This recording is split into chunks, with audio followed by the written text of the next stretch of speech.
Hello, everyone. We kind of have a full agenda that may seem a little disparate at times for this YouTube video. And so we're going to go over the second part of Unit 2. Specifically, we're going to be going over government interventions, which I know we've covered as we've talked about market failures in this class. So we're going to be going over government interventions a bit. It's not going to be an exhaustive review of government interventions. We're going to review several different topics, controversial topics related to AP Microeconomics and AP Government as we're reviewing. I'm going to go ahead and finish off the lesson with by completing one of the FRQs that you saw on your mock semester exam or your mock AP exam. So I'm going to start off the lesson. I guess this is where I should say, I'm going to start off the lesson talking generally about externalities and market failures again, and what governments can do about externalities, which I know I've covered in the other video. Then I'm going to be talking about the role of government in providing public goods again, just very briefly. Then we're going to be talking a bit about taxation and how government interventions, specifically taxes or subsidies, affect the marginal cost curve and average total cost curves of firms and the implications of those effects. And then finally, we're going to finish off with, as I stated at the beginning for some reason, one of the FRQs that you saw in the mock exam. Oh, and then we're also going to be talking about income inequality, kind of leaving us with more to desire about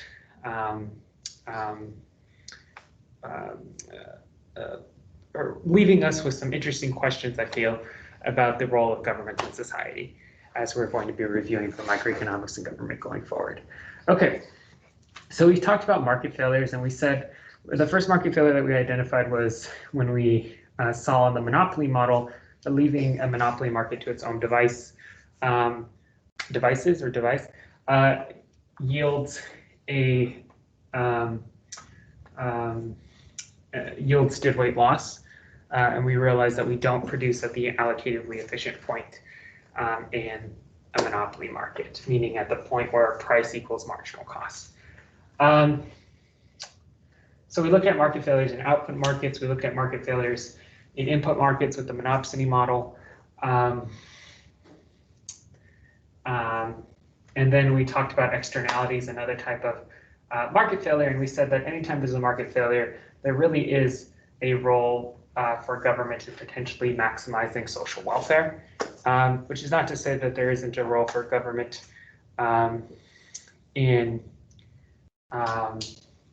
instances in which there isn't necessarily a market failure. As we'll see when we talk about income inequality, maybe we have some equity concerns that we're willing to sacrifice a bit of efficiency to address those equity concerns. But nonetheless, we expect government to be able to get us closer to producing the socially optimal quantity in a market failure situation. Okay, and so an externality is a type of market failure. It's where the cost or benefit of something is imposed on a third party that it did not agree to incur the cost or benefit. And we talked about types of externalities. So here's an example of a negative production externality. We said if there is no externality, then the demand and supply curves, both respectively, are equal to the private marginal benefit curve and the social marginal benefit curve.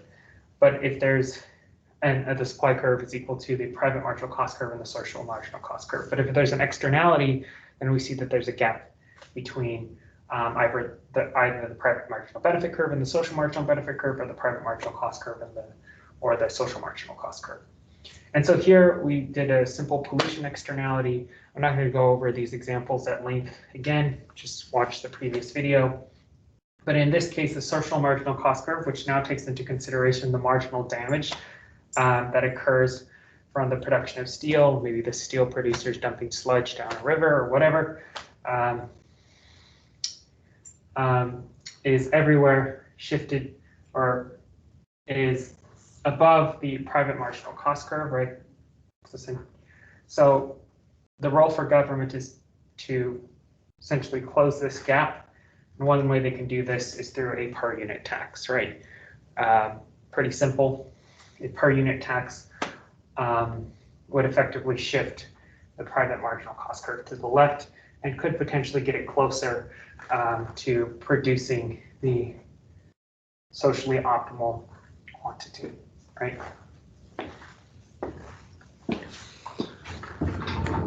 Same here, negative consumption externality.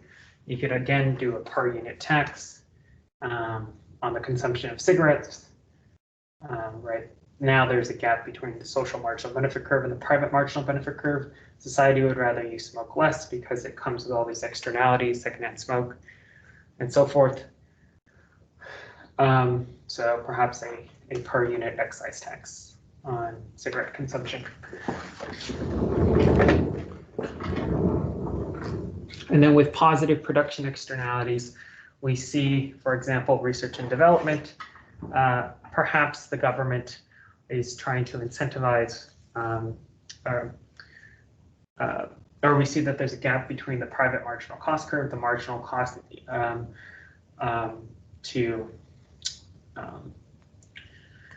associated with increasing research and development.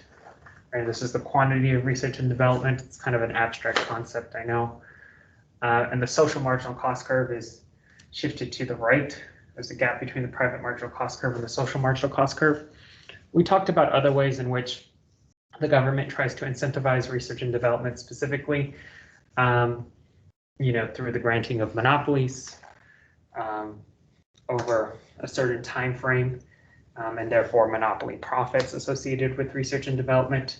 But again, we could imagine a per unit subsidy could effectively shift the private marginal cost curve to the social marginal cost curve. Per unit subsidy for research and development.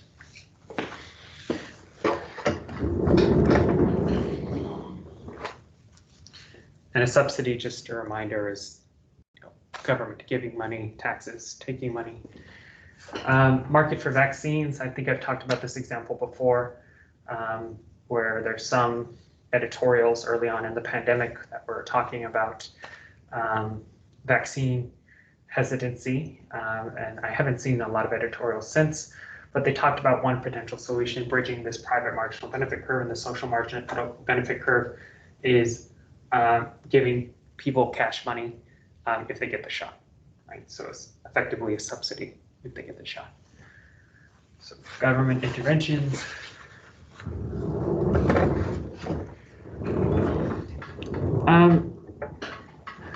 I don't think we need to talk about this here because I guess this is going to be a video about government interventions in rectifying market failures. But we've talked about in the previous video, which I'll put a link in the description, about how governments probably need to step in situations where the good is excludable. I just will encourage you to watch the previous video and understand the logic about how government's roles are different and important with resources that are held in the commons or with providing and provisioning public goods.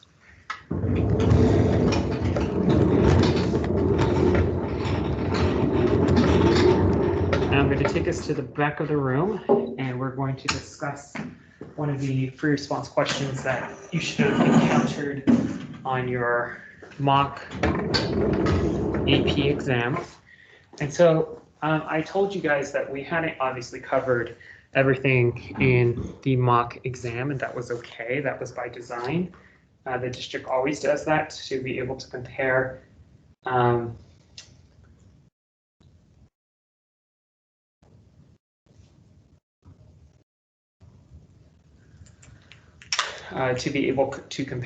sorry, I just got an important message. The reason why the district obviously assesses you over all of the units is, number one, they want to identify dishonesty in terms of students, or not in terms of, but students that are not being honest about taking the exam independent of actually outside help. And so this FRQ really required knowledge about Unit 4, right, in perfectly competitive output markets, but it also required some Unit 6 knowledge as well. So some of you might have struggled with it a bit, and that's okay. But another reason why the district assesses, units that are not supposed to or have yet to be covered is because they want to see if you can use the tools and reason through or be able to kind of arrive or to put up a fight, so to speak, over Unit 6 content that we haven't even covered yet. And some of you did decently well on this FRQ, but expectedly there was a lot of points that students missed because this required knowledge of Unit 6 content. Okay, so I'm going to read the pre-response question. LMP is a natural monopoly supplying electricity for a city. The firm produces the profit-maximizing quantity of electricity and earns a positive economic profit. Okay, earns a positive economic profit. So right away, right before we even get into the questions, this term is super important, right? So there's a distinction between a natural monopoly and an artificial monopoly, right? And we've talked a bit about natural monopolies, and I've drew the natural monopoly graph, as you can see to the right. And we said that natural monopolies occur in situations in which the ATC curve of a firm is downward sloping across the relevant range of output, right? It means it doesn't experience diseconomies of scale until points beyond what would actually be demanded. And so therefore it makes sense for the first firm in the market to effectively,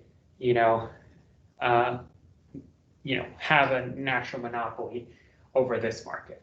And we said natural monopolies usually occur in situations in which there are huge fixed costs and relatively trivial marginal costs. So utility companies are classic examples of natural monopolies, right? And so we can see right here our ATC curve is downward sloping across the relevant range of output. I could have made this more obvious, and right, our marginal cost curve is very trivial. So with like a water company, the marginal cost of adding additional gallons is rather trivial, but the fixed cost, the huge fixed cost of like the pipes and stuff like that are enormous. So our ATC curve is downward sloping across the relevant rate, or the relevant range of demand, right? Downward sloping all the way until it crosses demand, or not until it crosses demand, but beyond it crossing demand, reflecting that it's going to be a natural monopoly. And our marginal cost curve seems to be pretty flat. And then you can see in this example, rises, starts to rise little by little, and then eventually, but again, it doesn't matter because it's past the demand curve, rises and crosses the ATC curve at its minimum point, and the ATC curve starts to become upward sloping as well. Okay.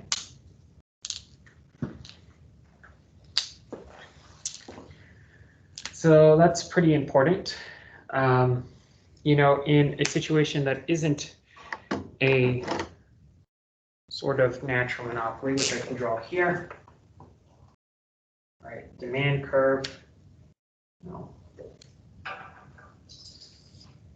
demand curve, marginal revenue curve.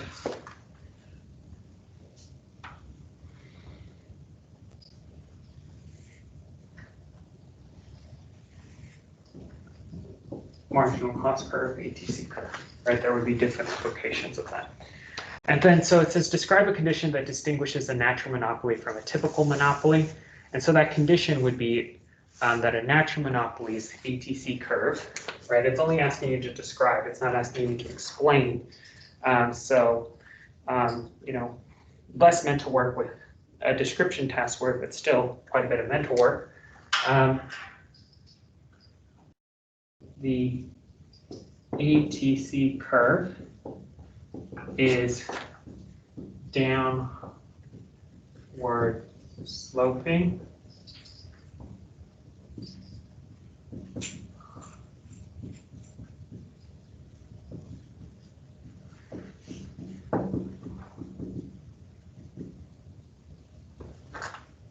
across the relevant range of output.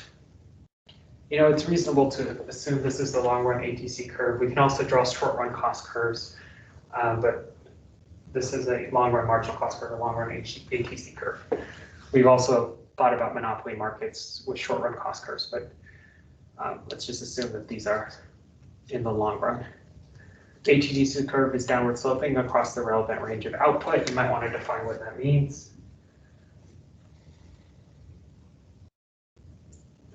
You know, essentially the ATC curve doesn't begin to rise until it crosses demand curve.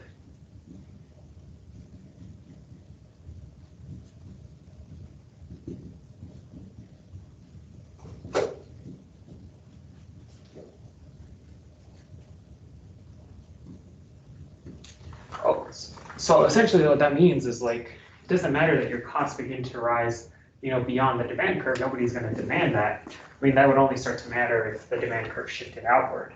But since your costs aren't rising before that, you're a natural monopoly. Now draw a graph and show the profit maximizing quantity labeled QM, profit maximizing price labeled PM, and the area representing profit shaded completely. Right, so this one's pretty simple. So our profit maximizing rule stays the same. It's going to be the point at which marginal revenue equals marginal cost. All right, and remember your marginal revenue curve falls at twice the rate of the demand curve. It's like the inverse of the marginal factor cost curve of the monopsony model and the supply curve related to the monopsony model. So at the intersection of marginal revenue and the actual marginal cost curve, that's the profit maximizing point. We go all the way up. That's going to be the price that the monopoly charges, PM, because we have to respect the demand curve. Let's go all the way to the demand curve. That's the price the monopolist charges. And so this is the quantity they produce. So we can actually see the profits that are enjoyed by this firm. Oh, I almost made a mistake. The profits that are enjoyed by this firm, we go all the way from the price, right, or down from the demand curve to the ATC curve, and then across. And then this green area represents the profits, right? And we can also see that there is quite a bit of deadweight loss associated with this model. We are obviously not producing at the point, at the allocatively efficient point, the socially optimal point, which is the point where price equals marginal cost. That's the allocatively efficient point. That's the point where we would expect a perfectly competitive market to produce at, right? At the point where the marginal cost curve intersects the marginal benefit curve, right? Where they equal. And that's the allocatively efficient point of production. But we're not at that point. Right, so in a perfectly competitive model, we would be at that point. Then, of course, there are natural reasons why we can't be at that point. And it says draw a graph and show profit maximizing quantity labeled QM. So we see the quantity labeled QM, PM. The area representing economic profit is completely shaded. Again, going down from the demand curve, down from the demand curve to the ATC curve and across. That represents your economic profit. And then your FRQ, and I, obviously use shorthand here, asks you to think about government regulation to produce the max quantity at zero economic profit. Well, what government can do is they can set a price ceiling and say you can't charge higher than this price, right? And what they can do, especially in a natural monopoly, is set what is called a fair return break-even price. And so I labeled it here, PFR. And so it's going to be at the point right here, right, set a price equal to the average total cost curve and try to maximize the quantity that can be produced by this firm. So at that intersection, we can see right here, the firm breaks even, right? Because you go down from the demand curve, there's no space from the demand curve and the ATC curve, and so they have zero economic profit at that point.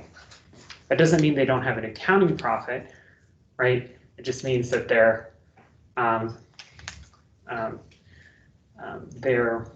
they have zero economic profit, which takes into consideration implicit costs, like opportunity costs. All right, so again, to find this point,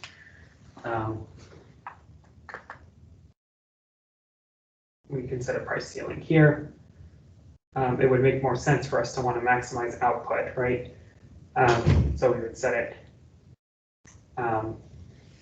such that at the point where the ATC curve, which is downward sloping across the relevant range of output, crosses the demand curve, that's where we set the price and the quantity. Of course, we could set price ceilings such that the firm continues to make zero economic profit and there's lower quantity produced, but it wouldn't make sense for us to do this. This would be the fair return at break-even point. Okay. And then suppose government regulation at allocatively efficient quantity, do they earn economic profit? And so let's suppose we instituted a price ceiling, right? At the allocatively efficient point where marginal cost equals the demand curve. And we can see that we get more production of the good, right? QSO, which means socially optimal point, PSO, the price is lower, but you can see that the firm makes no economic profit and actually has economic losses. And so they wouldn't consent to produce at that price point, right? And so that was part of your question for the FRQ, would they consent to produce at that price point? Obviously not, because they would be earning economic losses. And then it would say, how can you incentivize people to produce at that price point? Well, one way is that we talked about per unit taxes in the previous examples, or per unit taxes and subsidies, but a lump sum, and here's the difference between a per unit, and I'll show you this logic when I flip the board, a per unit tax / subsidy for a firm impacts the marginal cost curve.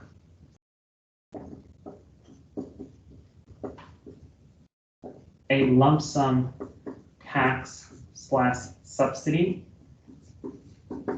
impacts fixed costs and therefore the ATC curve. Right, it makes more sense to grant a lump sum payment for this firm, right, to impact the ATC curve. The marginal cost curve is pretty much flat, right? But to ensure that the firm is earning at least, zero economic profits, you would probably need to grant a subsidy to the firm itself for it to be desirable for the firm to produce at PSO, right, the socially optimal point, right? So a lump sum subsidy, which I believe we've talked about before, could effectively shift the ATC curve down, right? It could shift the ATC curve down, right? Because it essentially is, in a sense, lowering the fixed cost.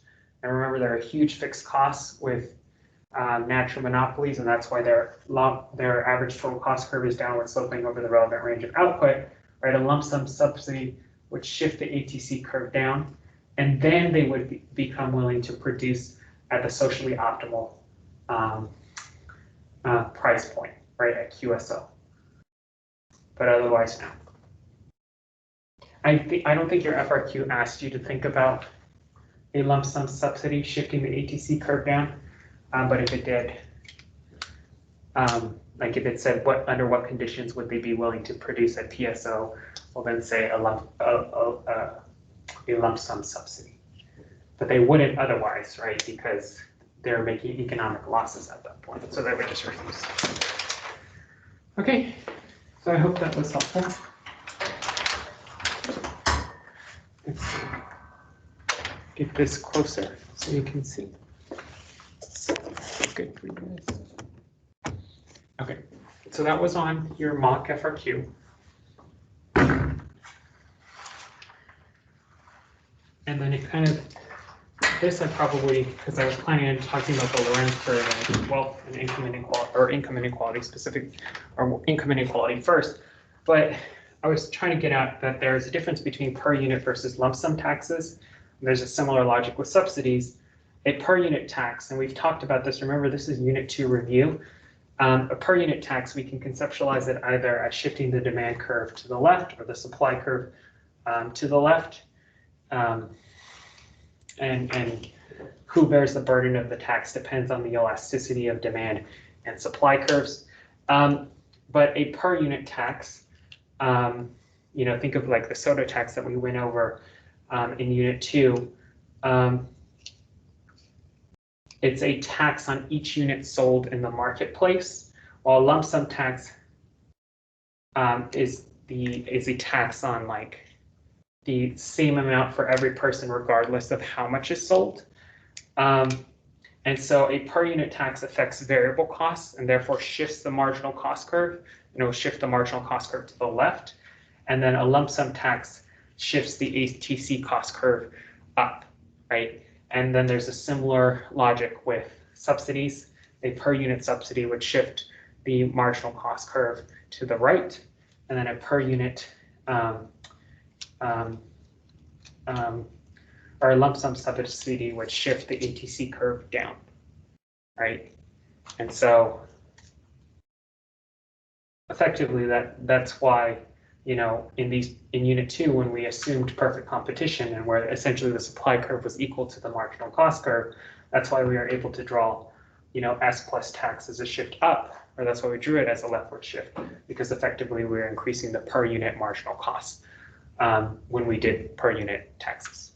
Okay. All right. Finally, the last topic that we have to discuss today is income inequality, and essentially we're trying to, I'm trying to whet your appetite into like some of the topics that we're going to discuss in review. And one of the topics is going to be about taxing the rich. Hashtag beat the rich, or hashtag the richer job creators. I don't know, right? I'm going to be talking about taxing the wealthiest among us. And so this is going to be a helpful tool. Now I must preface what I'm about to tell you by saying you're never actually going to have to calculate a Gini coefficient or actually, draw a Lorenz curve on the AP microeconomics exam, but you're going to see them possibly on the multiple choice exams, or you're going to have to know about them just generally. Right, so a Lorenz curve is it's a graphical representation of income inequality in a country or in a county or wherever, really. And then a Gini coefficient is going to be a mathematical calculation that economists use to compare income inequality across countries, counties, states, right? And so the x-axis is going to be the cumulative percentage of the population, right? And then the y-axis is going to represent the cumulative percentage of income. Right, so what that means is that like at 50%, that includes everybody at the 50th, or everybody below 50%. So 1 through 49%. That's what it means by cumulative percentage of the population, right? And so graphically, what these Lorenz curves show, right? This is country A and this is country B, right? What we draw, or what we think, or what helps us think about income inequality is, let's think about a society that was perfectly equal, where everybody had the same amount of money. Well, then it would just be a 45-degree line through the origin, right? Because essentially this black line right here and this black line right here, right? Essentially, everybody would have the same amount of money, right? And we can see that, so at 0%, right? 0% of the population, there's 0% of the income. At 1% of the population, they have 1% of the income. At 50% of the population, there's 50% of the income. At 100% of the population, there's 100% of the income. Of course, that's unrealistic, but nonetheless, we can still use that as a base by which we can think and compare income inequality in in and across societies. And so what we end up drawing is like Lorenz curves, and sort of the more dramatic this curve becomes, the more unequal the distribution of income is in society. So we can see this Lorenz curve is quite bowed out, and we can think about it, right? And so what this shows is that at this percentage of the population, right, let's say at 5% of the population, or let's see, this is 50.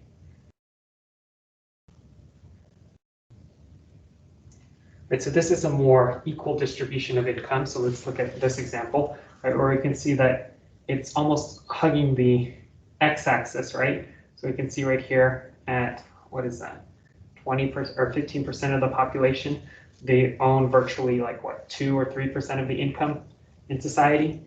And then we can see at 50% of the population own about, I don't know, 25% of the income in society, and so on and so forth.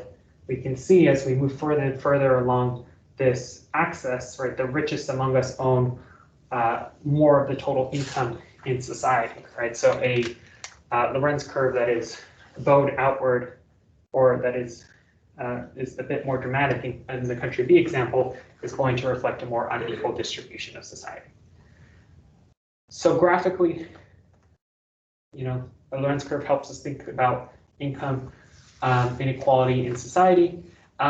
Now let's think about the Gini coefficient, which we calculate, and we're not going to actually have to calculate in this class, but it's a ratio between section A, right, everything beneath the line of perfect equality, right, beneath the line of perfect equality, and above the Lorenz curve is section A, over section A plus B, right? So effectively over the area of this right triangle right here created by the line of perfect equality and the x-axis becomes your Gini coefficient, right? And so you're going to end up with a statistic somewhere between 0 and 1, right? And so 0 reflects perfect equality. So let's think about it, right? 0 would reflect perfect equality because there would be, you would basically be at the line of perfect equality, right? There would be no area. Section A would be 0, right? So anything divided by 0 is 0. And then 1 would reflect perfect inequality, right? That would reflect a situation in which section A is this right triangle, right? And so section A plus B would just equal 1. So let's think of a distribution where there would be perfect inequality. That would be essentially a situation in which nobody had any income except the last person in society had all of the income, right? And so it'd essentially be the area of the right triangle divided by the area of the right triangle, which would be 1, right? Obviously, those are two extremes. But in economics, we study extremes so we can learn about the range of possibility that exists between them, right? Bumper sticker. And so generally, you're going to end up with a statistic, and you'll see statistics on the AP microeconomics exam. The closer the statistic is to 1, the more unequal the distribution of income is in society. The closer the statistic is to 0, the more equal the distribution is in society. Right? This doesn't tell us about like the wealth or prosperity of the nation as a whole, or social mobility and stuff like that. But again, in economics, we need tools so we can make this is like more positive analysis, so we can make assessments and make arguments about, well, in this case specifically, income inequality, maybe efficiency or equity argument, or government intervention or taxation type of argument that I'm sure that we can talk about when we start reviewing for the microeconomics and government exams. Okay, we're done.